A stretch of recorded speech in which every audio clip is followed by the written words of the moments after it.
एक star cricketer जिसकी दुनिया रातों रात बदल गई।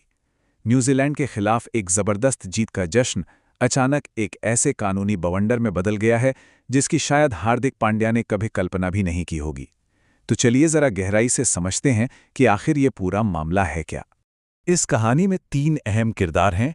1 देश का मशहूर क्रिकेटर, 2 उसके खिलाफ एक संगीन एफआईआर और 3 उसकी पूर्व पत्नी का एक ऐसा बयान जिसने सबको चौंका दिया। जब ये तीनों चीजें एक साथ मिलती हैं तो तस्वीर काफी पेचीदा हो जाती है। तो आखिर हुआ क्या है? तो चलिए सबसे पहले ये समझते हैं कि कानूनी तौर पर हार्दिक पांड्या फंसे कहाँ है। कैसे एक जीत का जश्न एक नेशनल इशू बन गया, आइए देखते हैं। देखिए, कहानी शुरू होती है उस शानदार जीत के बाद जब जश्न की तस्वीरें वायरल हुईं। लेकिन उस खुशी के शोर के बीच पुणे में एडवोकेट वाजिद खान ने एक लिखित शिकायत दर्ज करवाई और इसी शिकायत को आधार बनाकर पुलिस ने हार्दिक पांड्या के खिलाफ केस दर्ज कर लिया। अब सवाल उठता है कि आरोप क्या है? तो हार्दिक पर जो आरोप लगा है वो है prevention of insults to national honour act 1971 के तहत।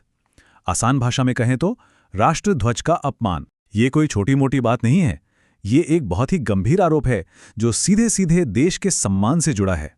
और इस आरोप की गंभीरता का अंदाजा इस बात से लगाइए कि अगर यह साबित हो गया तो इसमें ज्यादा से ज्यादा 3 साल तक की जेल हो सकती है। 3 साल! सोचिए, एक क्रिकेटर का प्राइम करियर पूरी तरह तबाह हो सकता है। ये वो तलवार है जो इस वक्त हार्दिक पांड्या के सिर पर लटक रही है। अभी ये कानूनी मामला चल ही रहा था कि कहानी में एक नया और जबरदस्त मोड़ आया। इस बार मैदान के बाहर से हार्दिक पांड्या की पूर्व पत्नी नताशा स्टैनकोविक ने अपनी लंबी खामोशी तोड़ी और एक ऐसा बयान जारी किया जिसने इस पूरे विवाद को एक नई आग दे दी। एक तरफ सोशल मीडिया पर लोग हार्दिक के सपोर्ट और विरोध में बटे हुए थे।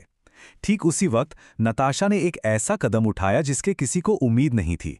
उन्होंने सीधे तौर पर नाम तो किसी का नहीं लिया, लेकिन उनके शब्दों का इशारा किधर था ये समझना मुश्किल नहीं था।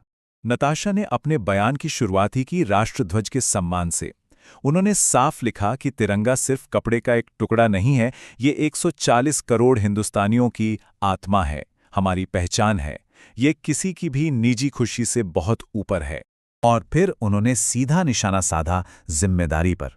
उनका कहना था कि जब आप एक पब्लिक फिगर होते हैं, जब करोड़ों लोग आपको फॉलो करते हैं, तो आपकी सामाजिक और राष्ट्रीय जिम्मेदारी एक आम नागरिक से कई ज्यादा बढ़ जाती है। तो अगर नताशा के बयान को देखें तो उसमें 4 बड़ी बातें निकलकर आती हैं। पहली, देश का गौरव किसी भी पर्सनल सेलिब्रेशन से ऊपर है। दूसरी, तिरंगे जैसे पवित्र प्रतीक को निजी रोमांटिक पलों के लिए इस्तेमाल करना एक अक्षम्य अपराध है। तीसरी, ये सिर्फ कानूनी नहीं बल्कि संस्कारों की भी बात है। और चौथी, उन्होंने ये भी कहा कि एक सच्चे साथी का काम सही गलत बताना होता है, गलत काम पर चुप रहना नहीं। और इस पूरे बयान में सिर्फ एक पूर्व पत्नी का गुस्सा नहीं बल्कि एक मां की चिंता भी साफ दिखाई दी। नताशा ने लिखा कि उन्हें इस बात से बहुत दुख हो रहा है कि उनके बेटे अगस्त्य के सामने उसके पिता की एक ऐसी इमेज बन रही है जो विवादों और कानूनी पचड़ों में फंसी हुई है। तो अब हुआ क्या, जैसे ही ये बयान सामने आया, सोशल मीडिया पर तो जैसे एक तूफान ही आ गया। लोग साफ साफ 2 ग्रुप्स में बट गए। एक तरफ थे हार्दिक के सपोर्टर्स जो कह रहे थे कि नताशा इस मौके का फायदा उठाकर हार्दिक की इमेज खराब करने की कोशिश कर रही हैं। तो वहीं दूसरी तरफ नताशा के सपोर्टर्स थे जो उनकी हिम्मत और देशभक्ति की तारीफ कर रहे थे। लेकिन ये लड़ाई सिर्फ सोशल मीडिया पर नहीं है, इसका असर बहुत गहरा हो सकता है कानूनी तौर पर भी। कई लीगल एक्सपर्ट्स का मानना है कि कोर्ट में नताशा का ये बयान हार्दिक के केस को नैतिक रूप से बहुत कमजोर कर सकता है। आखिरकार परिवार के ही किसी सदस्य का ऐसा बयान बहुत वजन रखता है। तो अब सबसे बड़ा सवाल, आगे क्या? हार्दिक पांड्या इस वक्त सिर्फ एक कानूनी केस में नहीं बल्कि एक ऐसे सामाजिक और नैतिक चक्रव्यूह में फंसे हुए हैं जहां से बाहर निकलना आसान नहीं दिख रहा। उनके सामने जो मुश्किलें हैं वो एक नहीं बल्कि कई हैं। एक तरफ पुलिस की जांच और गिरफ्तारी का डर, दूसरी तरफ बीसीसीआई की तरफ से करोड़ों की जुर्माने का खतरा, साथ में जनता का गुस्सा, मीडिया की नजरें और इन सब से ऊपर अपनी ही पूर्व पत्नी का बयान जिसने उनके पक्ष को बहुत कमजोर कर दिया है। और यही सबसे बड़ी विडंबना है। मैदान पर जो हार्दिक पांड्या किसी से नहीं डरते, जो एकदम बिंदास अंदाज में खेलते हैं, आज वो इस मुश्किल जाल में एकदम खामोश और फंसे हुए नजर आ रहे हैं।